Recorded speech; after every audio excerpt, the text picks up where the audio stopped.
Hello, New Paradigm community. This is Timothy, and while Venus is exactly conjunct Jupiter in Scorpio, I thought it was an opportune time to talk about a very important aspect of astrology, which is never quite often discussed enough.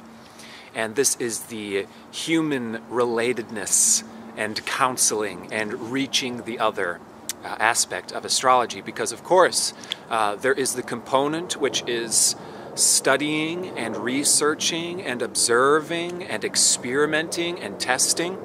And of course, this website is full of wonderful resources and teachings and materials to learn how to apply astrology to your own life.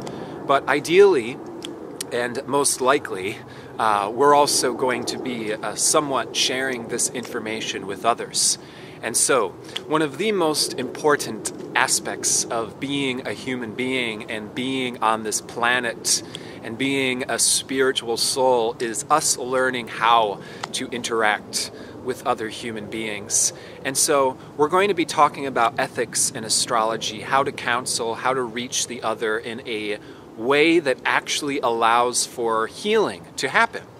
Because, of course, the purpose of astrology is not merely to recite or, throw a bunch of knowledge or information at a person, but to actually allow for an awakening of awareness to cause healing and transformation in ourselves and with whomever we are sharing our wisdom of astrology with. And so counseling applies both ways. You know, when we are talking with anybody about astrology, as soon as we pull out somebody's birth chart and we're having a conversation with them about their chart, we are in a counseling role. But of course, this can also apply for ourselves. If we're looking at our own transits, if we're, studying the future, our evolutionary journey throughout this life, we of course have to know how to take all of that abundance of information and apply it in our own lives in a way which is going to be helpful. Yeah, we want to be helpful. We want to be servants. And so the understanding of working with astrology, being an astrologer, is being a servant of divinity. Being a servant of the divinity known as the other. We are a servant, we are a counselor, we are a nurturer, we are a healer whenever we are opening our own or another person's birth chart. And so whenever we're talking about ethics, what does ethics mean is dealing with a set of principles that deals with morality.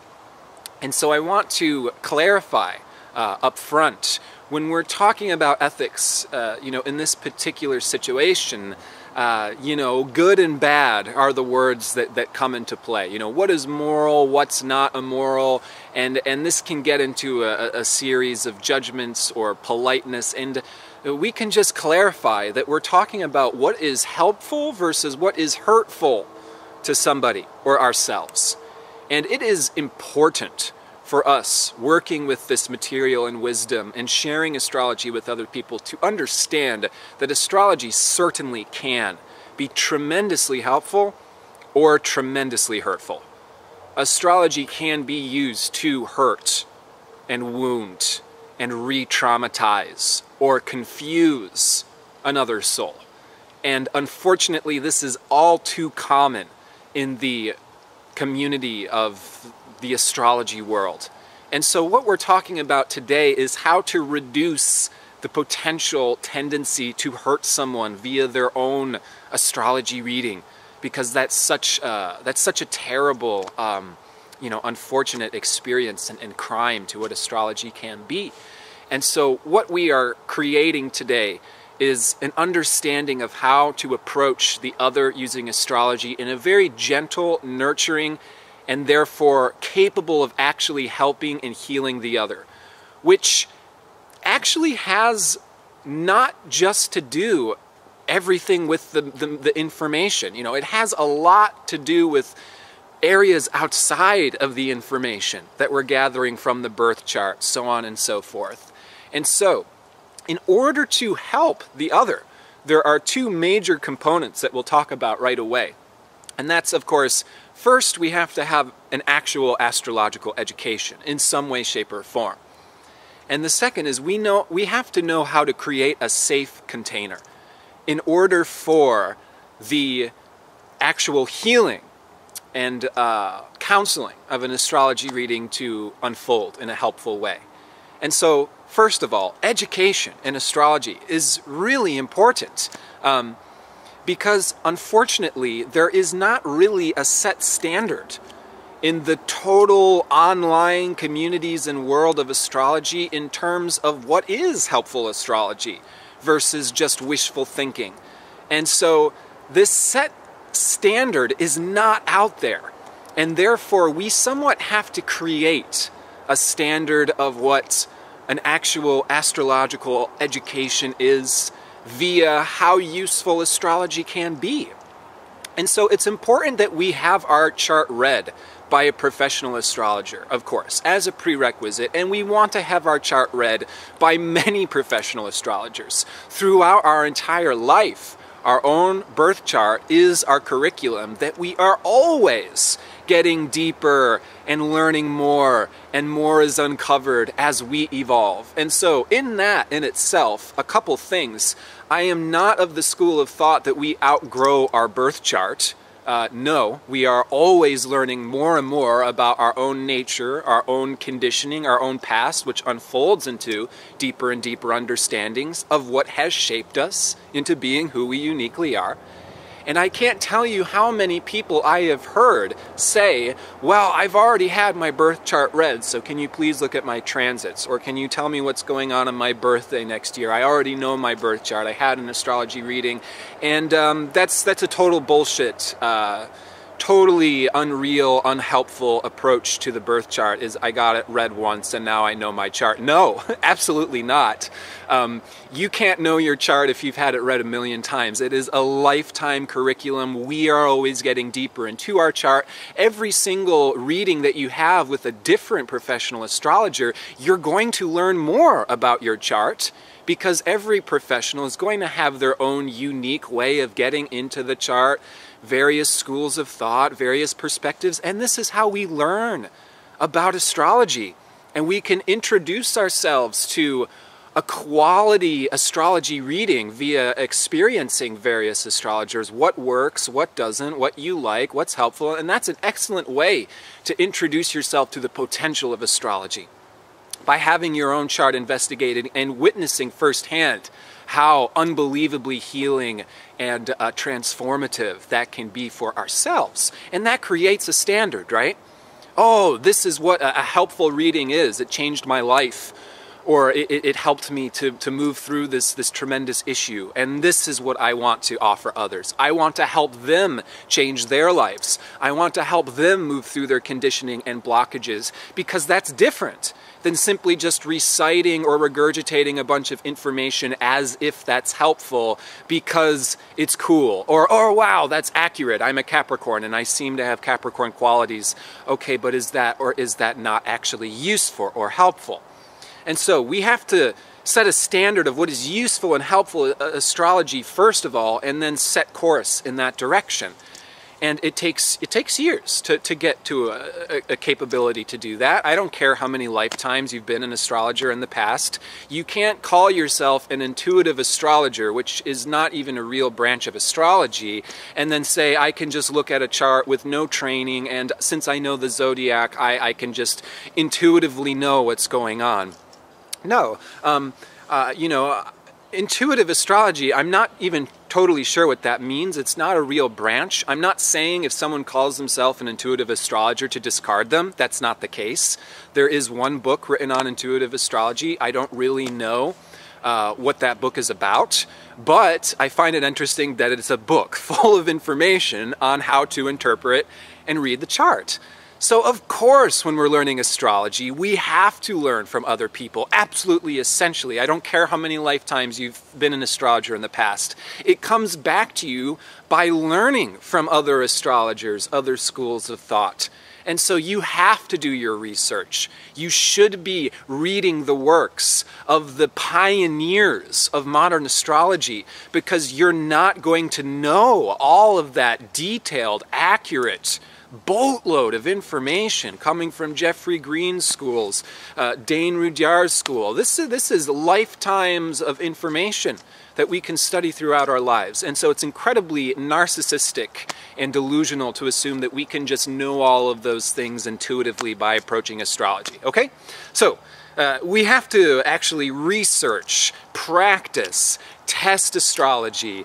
Before we start offering readings for money, of course, there's tons of practicing with other people, and then you can start trading or bartering, but it's like a continuous practice. If you really want to learn astrology, you're doing it all the time. Every time you read a book, you're doing the birth chart of the author. Every time you watch a movie, you're looking up the historical figures, you're looking up the actors' charts. Anytime there's a news event, you're looking up the event chart, you're looking up those people's charts. That's the way to really learn astrology, and you test it and you prove it and you gain a confidence in the actual tools, methods, and techniques that are out there, which are many, of course. There's not just the zodiac, the houses, the planets. There's planetary cycles, there's planetary phases, there's planetary nodes, there's all sorts of these things, planetary aspects, so on and so forth. And so when we're first starting to do astrology, it should take us at least several hours to thoroughly interpret a birth chart. If we want to provide that depth of information, and basically what I'm suggesting is, before we go out there and say, I'm an established astrologer, this is what I give, we want to have a set standard that what you're giving is a thorough, deep, profound amount of information that can actually be useful, and we do have to know the tools and the techniques as a prerequisite in order to do that. So we're not just simply reciting cookbook prescriptions, and we're not basing our own confidence in astrology off of the client's reflection, but our own testing, observation, proving redundantly. For example, you don't just do one reading with a friend and they say, wow, that was so accurate, you should be a professional astrologer and charge money, and then you just go for it, right? We're trying to create an actual standard for the educational, testing, proven side of things. Okay, so now that that's out of the way, let's talk about creating a safe container, a safe space, in order for the reading to unfold in a healthy way. And this is of utmost importance if we actually want to gain and share the full benefits of astrology. What this means is that we have to make approaching astrology as gentle, as nourishing, as nurturing, and inviting and welcoming as humanly possible. And a huge level of this is a capability to read the person who we are interacting with. Who are we doing the reading for? And so the most important part of doing any reading for somebody else is the actual meeting point where we are meeting the other. And in order to do that, we have to approach the other. And in order to do that, we ask them questions about where they are in their life, what they are struggling with, what their questions are. And this is absolutely prerequisite information before approaching any birth chart reading. According to Jeffrey Green, you have to, as a prerequisite, before approaching the chart, know the person's background in terms of their ethnicity, their nationality, the culture that they grew up in, where their caste or poverty level was, because that shapes the lifetime of a soul very much, as well as their belief system, what they were conditioned by, what religions that they grew up into. That has a lot to do with how a person is shaped. And though there can be suggestions and signatures of that show up in the chart, that information directly wants to be pulled, or needs to be pulled from the person as a prerequisite. So the way that I do this is I send out a survey, and people just send me that information right away. Now, the other thing is how to approach the reading itself is we have to get from the person what they want out of the reading. This is so important and so essential, and if this is lacking, basically a useful astrology reading cannot happen. What are you struggling with? Where are you in your life right now? Where are your challenges? What are your hopes? What are your dreams? What would you like to get out of this astrology reading is absolutely essential, because it's so important that we don't approach astrology simply by dishing out a whole bunch of information from the birth chart to the client. And here's an important point. It doesn't matter if you're an astrological wizard and you know all of the information. I'm telling you, there's a lot of people like this that do, and they don't know how to counsel or approach a person, and it makes all of that wisdom and knowledge thoroughly useless. Because if you're just dishing out a bunch of information at a soul who's not prepared to hear it or know it, it once again can be hurtful, harmful, wounding, or re-traumatizing to that person. And so we have to be able to read where they are and meet them there. And that's where the importance of evolutionary stages comes in with Jeffrey Green's materials. But before we even get to that, it's important to have a meeting space. An astrology reading is a reading that happens with a particular person personally. There is a personal meeting. Yes, this meeting may happen over phone or Skype, but there has to be some type of meeting.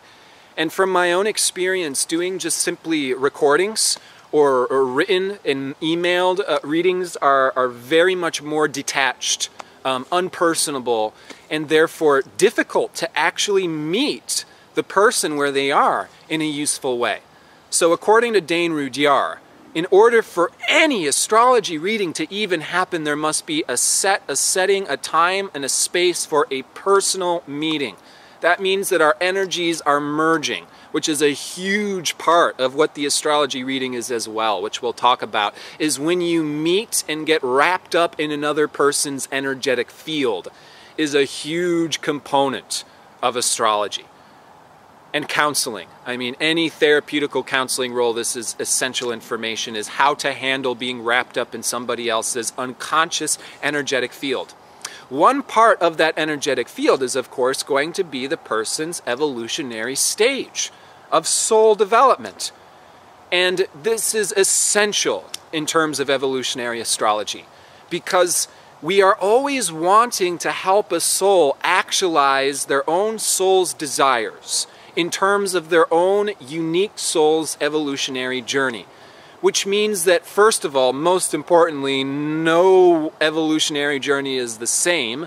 We're not all going to the same place. We all don't have the same philosophies, the same truths, the same religions. And one of the hugest ways that astrologers unfortunately wound their clients is by impressing their own personal belief system, philosophies, truths, you know, what it means to be a good person, who you're supposed to be, onto their client.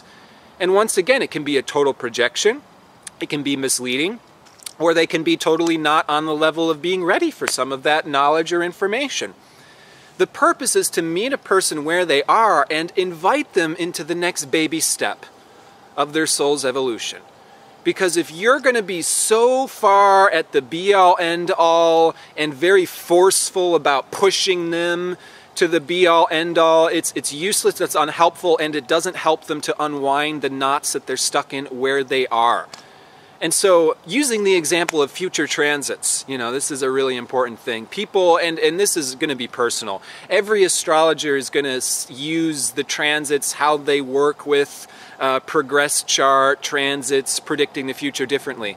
My own personal perspective is to leave the future as open-ended and as least destined as possible. And I make that extremely clear to my clients. Don't ask me to predict the future for you. I can't do it, and it's not going to be helpful for you anyways. Because the future is not about telling somebody what particular events are going to happen or set them up in some type of fearful or anxious, you know, worriedness for the future. For example, you notice that somebody in 2020 is going to have Pluto, Saturn, and Jupiter square their moon. You're not going to say, oh, in 2020 there's going to be, you know, a huge radical change to your family. You're likely going to move. Everything's going to, you know, the rug is going to get ripped under from you. Obviously, you would never want to share that. That is only going to make someone fearful, anxious, worried, and it's hurtful to somebody to set them up for the future that way. Rather, it's about symbolically opening up the journey of the future to embrace the natural seasons of change that we're going through. And personally, I don't see that as 100% set in stone, because I see us as having free will. Again, this is speculation. People have different personal opinions. I'm just sharing my own, and hopefully that can be useful in some way. Maybe you agree with me, maybe you disagree. This can spark conversation. Please post comments. This is how we learn and grow. If someone has a boatload of Pluto transits coming up, you say your soul is preparing to go through a huge amount of internal transformation. You're going through a big evolution in terms of your moon. Your whole, egoic, reflective center wants to go through a big transformation in order to become more of who you actually are. Whenever you're talking about the future, you always want to give them the why, not just the what.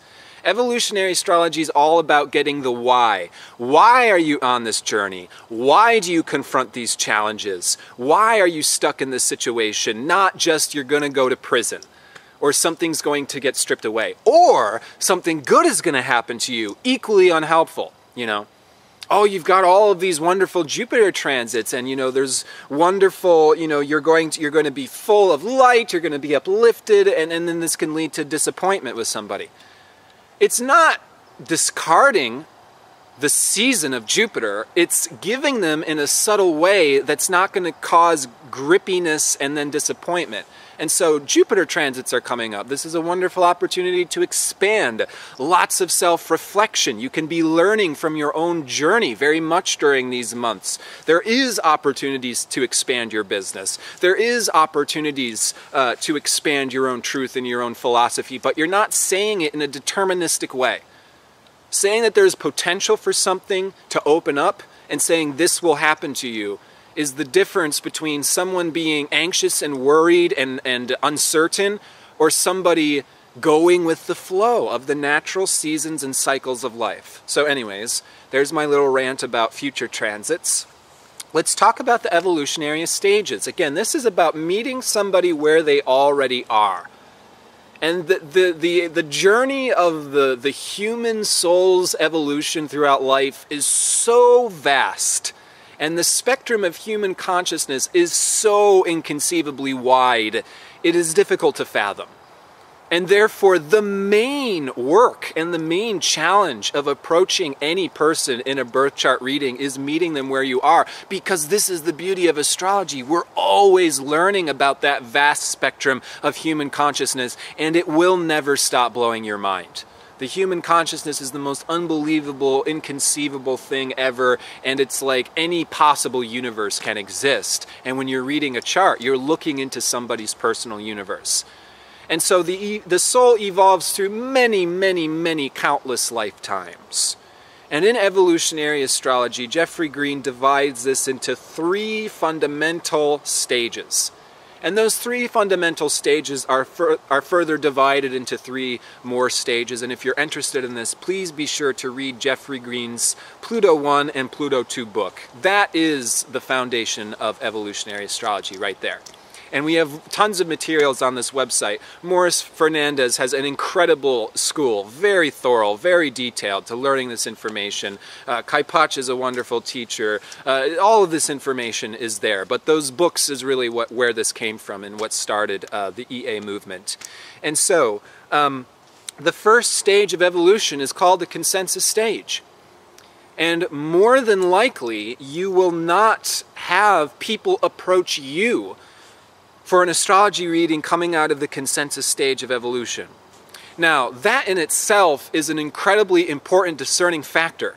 Nobody from the consensus stage of evolution is going to approach you for an evolutionary astrology reading, any astrology reading, because the consensus stage of evolution is only going to accept the philosophies, the truths, the identities, and the concepts that they are given from society, their culture, and their parents. What they were taught in school, what they were taught in church, what their parents expected them to be is oftentimes what they become. And there is no real exploring or experimenting with who they are besides trying to be the best that they can be within those programmed cultural expectations. And so astrology is thoroughly outside of the consensus. You know, our consensus society says astrology is fake. People who practice it are frauds. Scientists say it's bullshit. The constellations have moved, so on and so forth.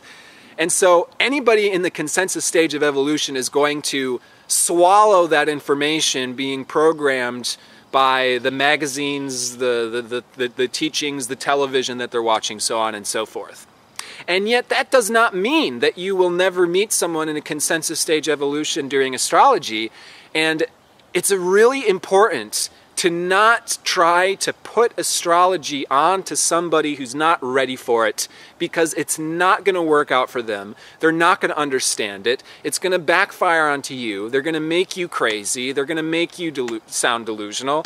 And so whenever you're doing astrology readings for anybody, let them come to you.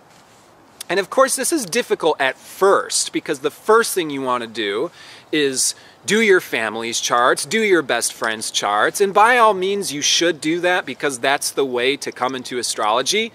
And of course, those will be the worst readings that you do, and you'll reflect back to them and be just like, oh shit, now my family thinks I'm crazy, my friends think I'm crazy. But you've got to start somewhere. It is about practicing. You can let them know that this is introductory practice, and that's the way that we learn and grow. But the important part is that you don't try to force the knowledge of the birth chart or what you're learning from astrology onto your parents or onto your immediate friends as if they should know this, because that can cause a lot of hurt and a lot of pain and a lot of trouble. And so generally let people approach you. And that means that people are approaching you already wanting to get something out of the reading. And so the general way to open space for a reading is simply to ask the question, how can I help you? And this is the stereotypical EA approach to a reading. How can I help you? And in my own personal experience, I have found that I've needed more questions than that, because people will show up and be just like, what do you mean? This is an astrology reading. Do your thing. That's the help you're giving me, you know? And so I've also added on, you know, what's been going on in your life recently? What have you been struggling with recently? Any challenges happening recently? Or basically where you are today in your life, tell me about that. Open up the conversation. And then everything unfolds and we take things from there. And that allows you to use the conversation and the personality of where they're at to guide the entire reading. That is very important to do, because otherwise it might just sound like a laundry list of information or a cookbook. And so the personality and where they're at is guiding the whole reading, and that's what makes the reading flow in a smooth and useful and healing way.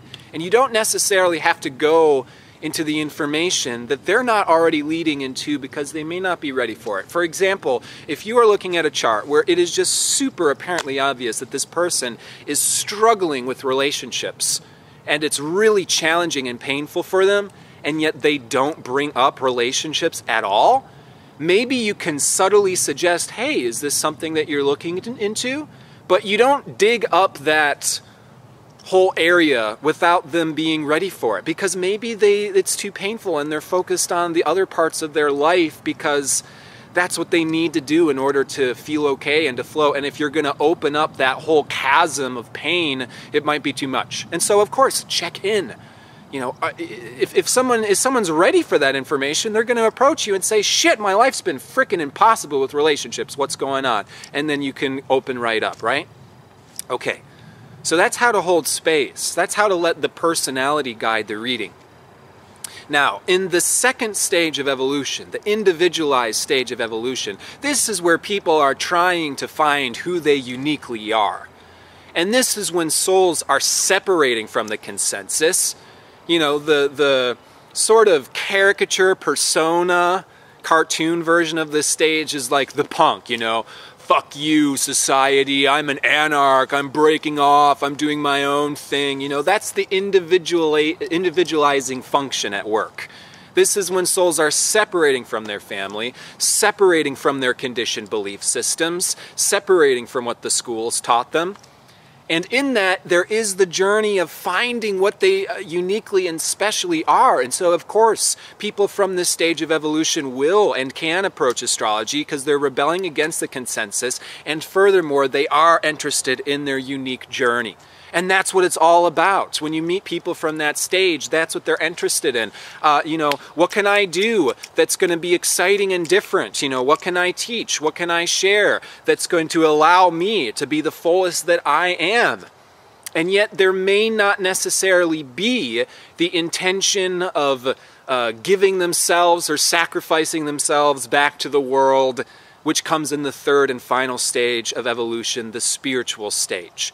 And that's where we take all of our God-given uniqueness and individuality, and we have a desire to offer it back to the collective, to be involved with charitable endeavors, healing endeavors, spiritual endeavors, teaching, meditating, healing, Reiki, so on and so forth. This is where things happen in the spiritual stage, and generally us astrologers like to believe that the majority of us and our clients are somewhere in that stage of evolution. The important part is that you're reading where they are, so that if somebody's in the individual stage and they're finding themselves and what they as a unique soul can offer the world, you don't have to prescribe them a whole bunch of lofty spiritual ideals or encourage them to sacrifice themselves for the good of the whole, or you know, join some huge charitable endeavor or something like this. If their soul is not ready and wanting to do that, and you're giving them that information, all you're actually doing is impressing your own belief systems and moral agendas on that person. And astrology and life is so inconceivably vast.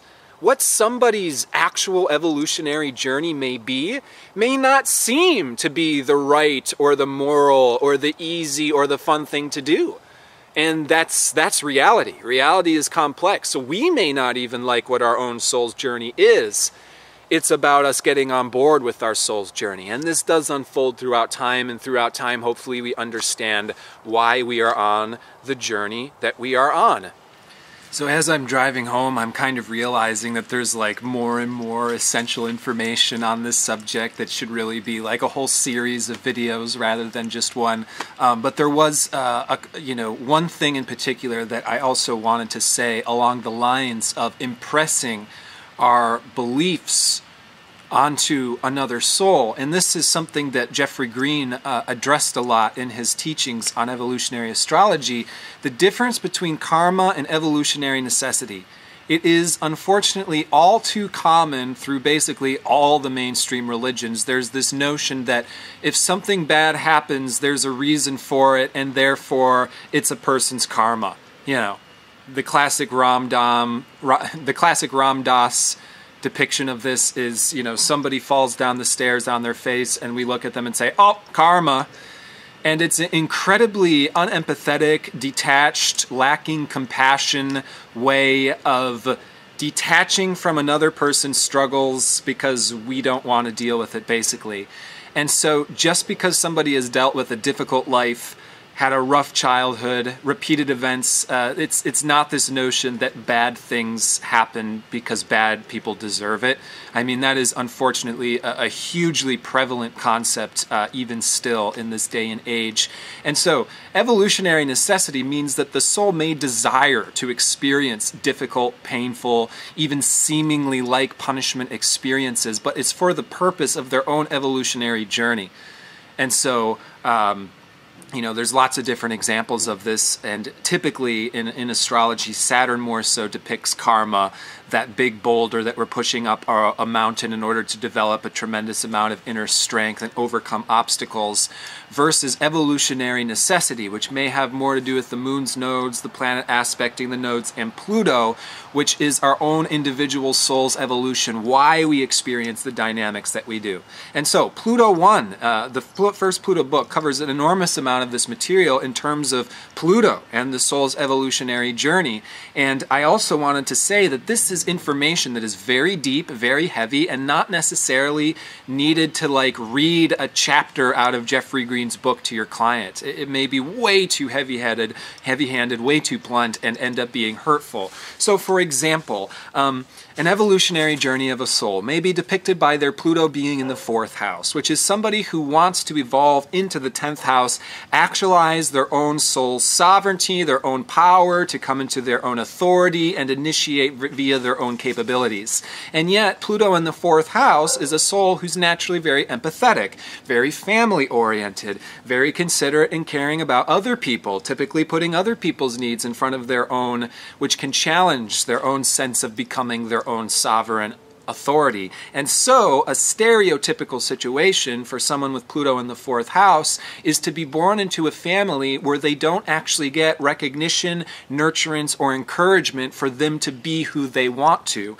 That can create a dynamic of a soul trying to jump through all the hoops that their family sets up to them, trying to get nurturance, trying to get reaffirmation, and they don't get it. And it can lead to a series of redundant disappointments and trying to get people's reaffirmation and then not getting it, typically again in the early family situation, which in itself creates a dynamic where the soul has to initiate itself into its own authority because it doesn't get that green light reaffirmation, go for it, from the outside. And so that's just one example of how those situations can actually be created by the soul as a part of that soul's own evolutionary intention and journey, rather than just assuming, oh, like karma, they were born into a family that doesn't support them because in their past life they were unsupportive to their own family, you know, really overly simplistic bullshit. Again, saying, oh, that's karma, blah, blah, blah. You never, ever, ever say that to a client, and even that concept in itself is rather unhealthy, uncompassionate, and coming from a perspective that actually seeks to reject the pain and suffering that we don't want to get into because it's too complicated, and that's actually life. We can't just assign, oh, bad things happen to bad people, good things happen to good people. Overly simplistic bullshit, and it will wound and really hurt any clients that you approach in any way with any type of mood or tone that even suggests that you think that way. And again, unfortunately, that's one of the ways that astrologers wound and damage their clients the most. You can even look at Jupiter and Neptune in somebody's birth chart to give a sense of what their own particular spiritual journey is, what their own particular philosophy is. And then it's like wherever Neptune is by house, sign, and aspect to other planets, that shows what their own belief system is. And even if it's different from yours, it's about encouraging them to be who they are, to embody their own beliefs, to do their own practices, which is going to be different for each and every soul. And so here's a huge gift that we as astrologers and students of astrology can offer the people that we're working with, and that's the helpful tools, the recommended practices, the healing practices that help them on their unique soul's evolutionary journey, which again may be thoroughly different than your own. Well, the way to be made aware of that is mostly found in the moon's nodes, of course, right? That's where the evolutionary journey is. The north node, in some way, shape, or form, is opening up the soul's destiny, the soul's potential, and their heart's desires. Now, that complex and paradox described between the polarity of the moon's nodes in any person's chart is also going to reveal the field of the person that you're interacting with. Each and every soul has what is called the field, which is our own energetic bubble of the themes, concepts, energetic dynamics, complexes, which we have formed and developed throughout this life and likely many lifetimes in the past.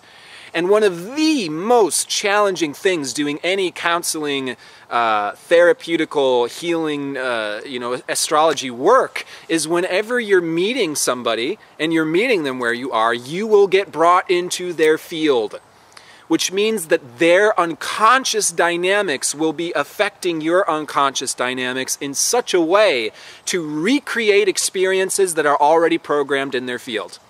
And again, the moon's nodes and Pluto in the birth chart shows this unconscious field and those dynamics that are at work. it is important that we embody the wisdom of astrology, not just recite it, by embodying the space that we can hold for our client by looking at their chart and understanding that field. So I'll give an example of this. Say somebody has their south node in Scorpio, north node in Taurus. This is someone who's very passionate, very powerful, is comfortable transforming, has been transforming for lifetimes, and their north node is in Taurus, which is some intention of integration. Coming into their body, coming into their form, settling down, finding stability, creating peacefulness, inner sanctuary, inner paradise, self-resourcefulness, so to calm down, settle down, and create a foundation of stability and peace. Now, if you get wound up in somebody's field, and this is just an example, very general, South Node in Scorpio, they might be very wound up. And they're used to transforming, they're used to being very passionate, they can be very powerful, very forceful, huge overgeneralization, but you get the point, and you get wrapped up in their field, and you may find yourself having to, you're getting wound up yourself. You're talking louder in order to reach them. It seems like you have to shout, and it becomes incredibly difficult not to replay or reflect back the energy of their past, what they've already known, what they've already experienced from other people, which might be, oh, you're too intense, you're too passionate, tone it down, go away. And instead, we want to be holding space for their soul's potential and their future, which is the North Node in Taurus. We have to be 100,000 times more peaceful, more stable, more slow, more nurturing and calm in order to create an example of where their soul wants to go.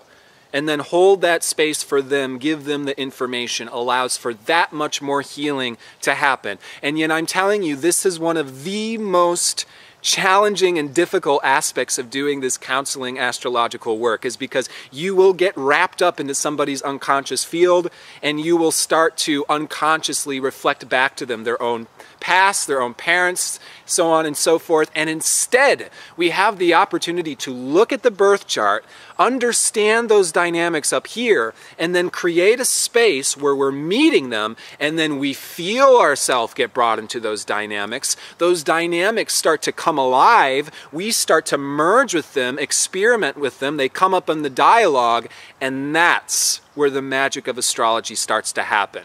That stuff starts to unfold. You start to connect the dots between who they are as a unique human being and their birth chart. And that's where you get the aha, oh, I see what's going on. Oh, this is where these patterns are repeating. Oh, this is why this can be so painful. And then you are helping the other by being their own servant. Being the servant of their own divinity by simply reflecting back to them your own experience and observations, getting in touch with them and looking at their birth chart. And so astrology is alchemy, it is magic, and it is profound. And we are using our intuition, and we are using our left brain, and we are using our knowledge and wisdom of astrology, and we are using, most importantly, our own counseling, nurturing, empathetic skills to create a safe space as a prerequisite for any and all healing to happen, somewhat naturally. And it's going to make things a lot easier for you, and it's also going to make the results of the astrology that you're sharing with others that much more powerful and helpful. And so, please let me know if you have any questions, and please feel free to share your own opinions. Let this spark conversation, and I look forward to communicating with you and being in touch with you, whether on the Facebook group or the forums here at the New Paradigm Cooperative. All right, take care. Wishing all the best to you.